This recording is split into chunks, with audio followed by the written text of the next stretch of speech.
Kembali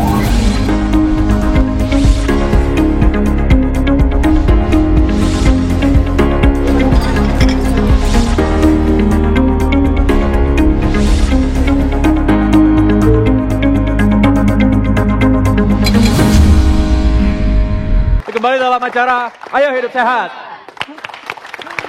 Nah jadi dok, ada kata yang mengatakan bahwa hidup seorang laki-laki dimulai ketika umur 40 tahun.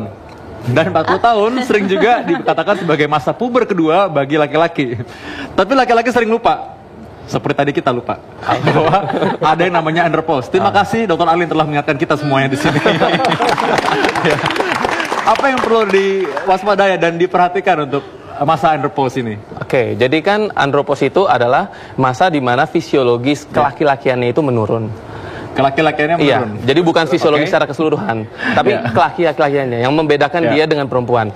Nah, pada laki-laki itu berbeda dengan wanita, yaitu kalau wanita itu jelas ditandai dengan berhentinya menstruasi, siklus menstruasi. Kalau laki-laki itu dia menurun secara gradien. Jadi dia menurun pelan-pelan, makin turun. Sehingga kadang-kadang itu ketika mulai itu tidak meminta pertolongan atau minta bantuan medis gitu. Jadi tepatnya itu berbeda-beda tiap orang gitu. Rata-rata mulainya berapa tahun? Sebenarnya kalau andropause itu mulainya itu dari umur 30. 30 sampai 35 itu ada range-nya segitu. Nah, itu akan mulai turun, makin lama turun. Dokter Vito udah umur berapa? Memang ternyata Dr. Arlin sepertinya mulai balas dendam ya. Jadi ini ada satu yang ditanyakan mungkin oleh masyarakat dan saya yakin semuanya pasti mau tanya juga ya. Apa yang terjadi dengan libido misalnya? Nah, dengan andropause, artinya kan testosteron menurun. Betul. Testosteron itu kan dia akan meningkatkan, dia fungsinya meningkatkan otot, massa tulang, hasrat seksual, rambut dan lain-lain itu ya. Nah, karena testosteronnya menurun, otomatis libidonya juga menurun, kemampuan ereksinya pun juga menurun. Nah, jadi akan turun secara perlahan gitu seiring berjalannya usia. Kemampuan ereksi menurun, sangat menakutkan ya. Nah, kita lihat ini apa yang harus dikatakan. Ya, seperti tadi kita bilang bahwa pada laki-laki ternyata berkurangnya testosteron atau hormon yang membuat kelaki-lakian itu semakin nyata, ini ternyata mulai menurun di usia 30 tahun. Ya. Jadi ini kan masa peak atau masa paling tinggi testosteron itu pada umur 20-an. Nah, dia akan turun secara normal ya, per hari itu, per 10 tahun itu sekitar 14%. Nah, di sini umur 30 itu mulai menimbulkan gejala-gejala yang terlihat gitu ya. Dari mood, dari penumpukan lemak di area perut, sehingga dari umur 30 sampai semakin menuanya otomatis akan meningkatkan berat badan, hasrat seksual menurun dan gejala-gejala lainnya itu. Nah, ini kita punya gambar di sini, mungkin kita bisa jelaskan, dokter. Nah, di gambar ini menjelaskan bahwa tadi laki-laki itu walaupun hasil spermanya itu berkurang, namun cairan maninya atau cairan semennya itu tidak berkurang. Jadi menandakan bahwa walaupun testosteronnya turun atau walaupun andropause, dia tetap bisa hubungan seksual secara normal. Nah, orang yang sudah mengalami hal seperti ini, apakah dia masih bisa punya anak? Itu pasti yang tanyakan oleh pemirsa di rumah. Otomatis kalau kadar testosteronnya menurun, maka spermanya akan menurun, otomatis kemungkinan punya anaknya menurun juga. Nah, misalnya nih, orang sudah mengalami hal seperti ini ya, kadang-kadang kan tadi kan juga mood juga berubah. Ya. Apakah mirip seperti pada perempuan yang mengalami menopause misalnya? Betul.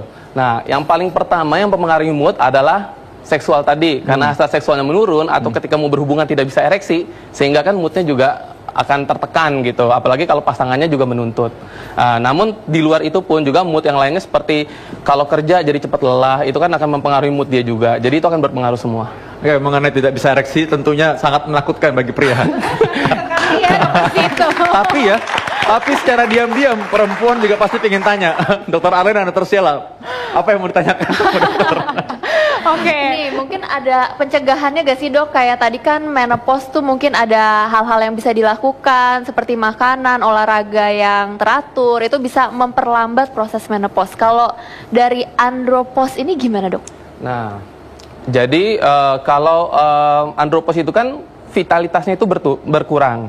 Sehingga kalau ketika masa testosteronnya peak atau umur 20 tahunan itu dia fitnya tinggi, otomatis penurunannya pun akan lebih lama untuk mencapai bawah. Jadi kalau misalnya dari dulunya pola hidupnya bagus, makanan, minuman, tidak merokok, alkohol dan lain-lain itu nggak dikonsumsi, otomatis dia akan lebih telat atau akan menunda timbulnya gejala-gejala andropos tersebut.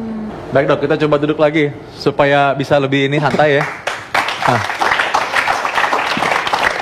Nah, pada laki-laki tadi seperti yang dokter tadi sudah terangkan, ada digambar di LED kita, ya tadi rambut menipis, mulai timbul alopecia atau kebotakan, lalu perut mulai membuncit. Jadi harus hati-hati kalau yang belum andropos perut sudah membuncit ya. Ya. Itu tanda itu apakah tanda andropos dini? Jadi andropos itu harus dinilai, diukur kadar testosteronnya. Jadi bukan berarti gemuk artinya andropos, bukan seperti itu. Jadi kalau misalnya ada orang nih, misalnya, oh saya gemuk, saya udah andropos atau belum? Cara yang paling tepat cek testosteron. Kalau enggak, kita belum bisa menentukan itu. Oh gitu, baik. Jadi sebenarnya yang paling pasti adalah cek darah itu ya, testosteron yang diperiksa ya. Oke. Nah, dok, ini ternyata ada juga penonton yang penasaran nih dok, mau bertanya dengan dokter mengenai andropause. Silakan. Ya. Nama saya Arsad, saya ingin bertanya, pada usia berapakah andropos setiap pria dimulai dan apakah setiap andropos pria itu sama atau tidak? Oke, terima kasih Mas. Kalau andropos itu kan dimulai, andropos itu karena penuaan. Nah, penuaan pria dimulai dari umur 30 tahun. Namun gejalanya akan timbul itu sekitar 35, 40. Cuma karena gradiasi, jadi turunnya pelan-pelan, itu sehingga membuat jadi buram. Gitu. Sangat berbeda dengan wanita ya, menopause tak langsung kelihatan dari menstruasinya. Betul. Gitu ya. Oke, nah dok, ini menarik juga nih dok. Ternyata di sini bisa kita lihat ada salah satu gejalanya adalah risiko osteoporosis ya dok ya. Nah itu juga berpengaruh ya ternyata ya dok ya, seperti yang ada di grafik di sini. Ya, jadi karena dia akan mengikis kalsium dari tulang, sehingga otomatis tulang makin lama akan lebih keropos dan kemungkinan terjadinya osteoporosis itu lebih besar. Jadi kalau laki-laki di usia 40 tahun lalu dia makin genit, itu tanda-tanda apa? Mungkin banyak masyarakat di rumah yang penasaran ya dok ya, karena kan ada yang namanya puber kedua kalau laki-laki. Kalau perempuan kan makin tua ya makin sadar umur gitu. Kalau laki-laki enggak, malah ada puber kedua makin genit. Itu gimana itu dok? Gejala-gejala andropos mungkin sudah kelihatan. Namun karena dia mencoba, oh mungkin bukan, saya masih bisa kok menarik perhatian lawan jenis gitu. Jadi ya mungkin dia genit gitu. Oke, ini menarik banget karena banyak masyarakat yang cuma berpikir memang menopause aja, padahal ada andropos juga. Ya dokter Ari ya, mungkin yang banyak datang ke dokter Ari misalnya perempuan gitu, tapi yang nganter suaminya nggak sadar bahwa dia juga punya sebenarnya masa pause ini ya dokter Ari ya. Iya betul. Cuma emang ada yang lucu juga tuh, pernah tuh punya pasien tuh udah usianya di atas 40 justru malah makin aktif tuh suaminya tuh. Iya gitu. Jadi timbul permasalahannya adalah si ibu udah mulai menopause, si bapak justru mungkin baru puber kedua tuh jadinya tuh. Padahal udah punya cucu tuh. Perlu diingatkan bisa lagi, begitu. Bapak juga andropos nih Pak, jangan salah gitu ya. Sheila kayak concern banget ya. Kenapa nih dokter Sheila? Iya. Memang sebenarnya bahwa menopause dan andropos ini harus dihadapi bersama-sama sebenarnya. Jadi memang karena ini suatu hal yang pasti akan dihadapi, tentunya dihadapi tentu dengan persiapan ya, betul ya.